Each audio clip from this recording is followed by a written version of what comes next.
కూటమి ప్రభుత్వం ఇటీవల ప్రముఖ ప్రవచనకర్త చాగంటి కోటేశ్వరరావు గారిని విద్యార్థులకు నైతిక విలువలను బోధించే పోర్ట్ఫోలియోని అప్పగిస్తూ ఆయనకు క్యాబినెట్ హోదా కల్పించిన విషయం తెలిసిందే. ఆయన నియామకం పట్ల అశేషాంధ్ర ప్రజలు హర్షాతిరేకాలు వ్యక్తం చేశారు. ఆయన పాటించే విలువలకు తగ్గట్లుగా ఆయనకు సరైన శాఖను అప్పగించారని ముఖ్యమంత్రి చంద్రబాబు నాయుడు గారిని, ఉప ముఖ్యమంత్రి పవన్ కళ్యాణ్ గారిని వారు అభినందించారు. కాగా ఇటీవల సుమారు 75 మంది కమ్మీ పార్టీలకు చెందిన ప్రబుద్ధులు చాగంటి నియామకాన్ని రద్దు చేయాలని కోరుతూ ఒక వినతి పత్రాన్ని ఏపీ ప్రభుత్వానికి అందజేసినట్లుగా తెలుస్తోంది.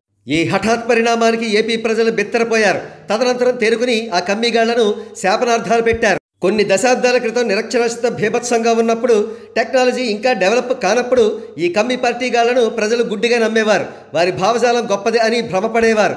కానీ ఆనాటి ప్రజలకు తెలియని విషయం ఏమిటంటే ఈ కమ్మిగాళ్లు భయంకరమైన దేశద్రోహులని, వీరికి భారతదేశానికంటే చైనా, పాకిస్తాన్లు ఎంతో ఇష్టం. 1962లో ఇండియా చైనాకు కొంత భూభాగం కోల్పోయినప్పుడు ఈ కమ్మిగాళ్లు పండగ చేసుకున్నారని అంటూ ఉంటారు.